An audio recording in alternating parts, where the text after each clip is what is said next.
Alright guys, today we are actually going to be working on a BMW 128i. We are going to take apart the front suspension of the driver's side. This was the only angle we could get with the camera, but nonetheless, the suspension should have the same parts and diagram in the 3 Series, 1 Series, and 5 Series for the years 2007 to 2013. Most suspensions in cars are very similar. This one does not utilize ball joints, but rather control arms. So you'll be able to see what a full breakdown consists of, so you can put it all back together, no matter what part or what issue you have with your suspension. Below in the description are timestamps of what part is being replaced, along with a link to buy the part and the tool to replace the part if so needed. So thanks for watching. Please share and subscribe if you like the content, and let's get down to it. Alright, real quick, our first thing to do is to be safe, so let's get some gloves and be careful on how you jack the car up. It's very important that you have a safe, sturdy, reliable jack stand, or a couple of them, while you work on these cars. Alright, next up we are going to safely use this jack to use the jacking point, which is located right about here under this car, to place the jack and lift the car up. It would be a good idea to put your parking brake on at this time as well. Alright, once the wheel is up, now we can remove the lug nuts and remove the wheel. Now, for the sake of speed and efficiency, I'm going to use a 17mm socket and then use my handy dandy power wrench. Both of these are available for sale in the description. This is about 50 bucks, and it saves me a lot of time when removing lug nuts and any sort of bolts. Alright, let's take our lug nuts and move them to the safe side where we're going to be able to find them again and not kick them around while we're moving around.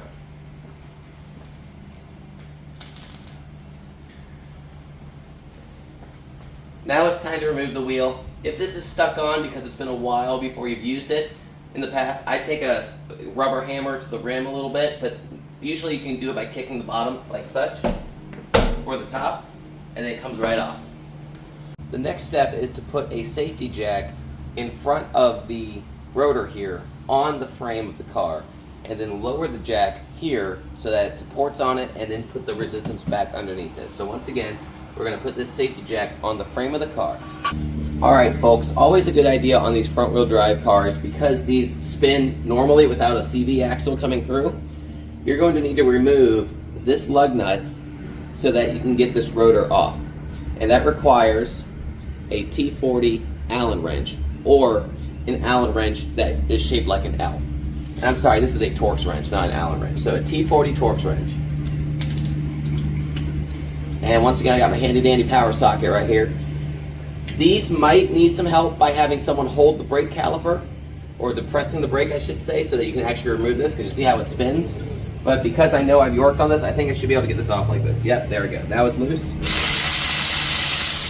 Beautiful. Take this and put it to a safe spot to the side, because I tend to lose these quite a bit moving around. So let's keep this in a spot we can access it all the time. Alright guys, the next step is to get our brake caliper holder off. I guess that would be the proper term for this.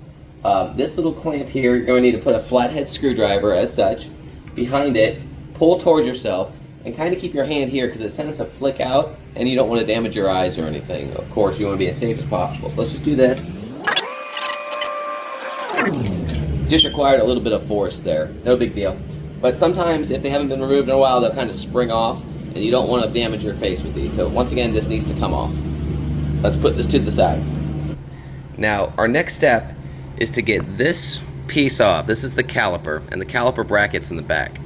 The first thing we want to do for a complete removal, these little circular ports here and here typically have caps on them that you take a flathead screwdriver and just remove it. But because this car did not have it, we don't have to worry about it. But okay, I'm back. This is a T45 Torx bit, and this is going to go right into the back here, as you can see.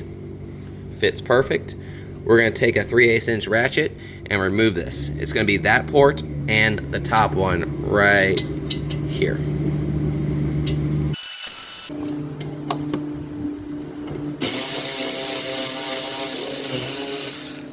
Okay, the first one came out great.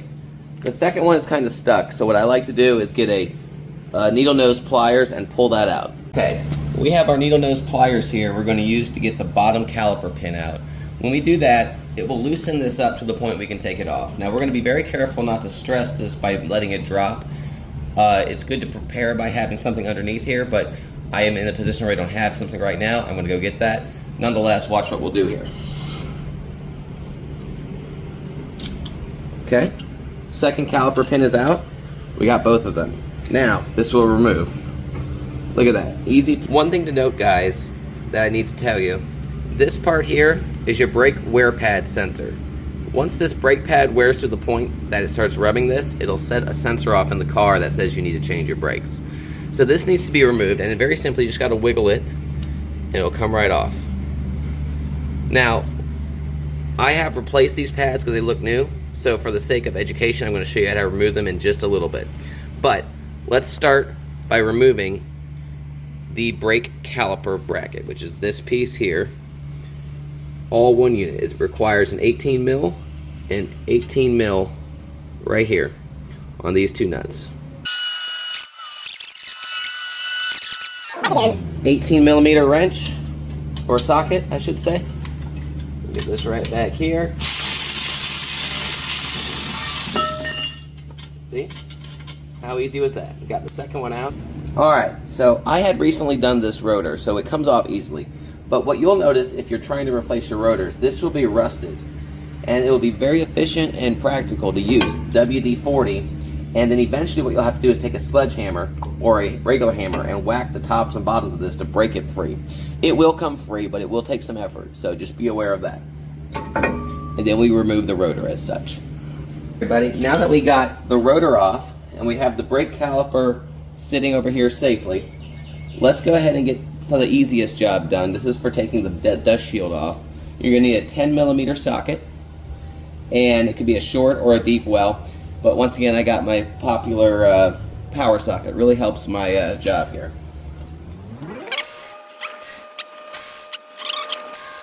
Now you have your brake dust shield completely off. We're going to use a 17 millimeter open box wrench here. We're going to put it on the back side of this mechanism that's going to release the brake line hose holder. There's a nut in the back here, so you have to keep that stable.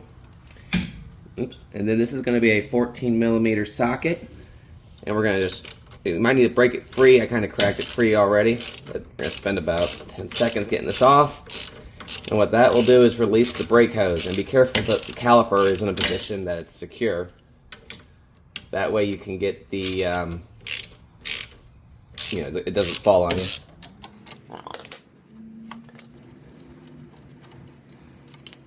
Alright, now that that's off. So guys, to get this off,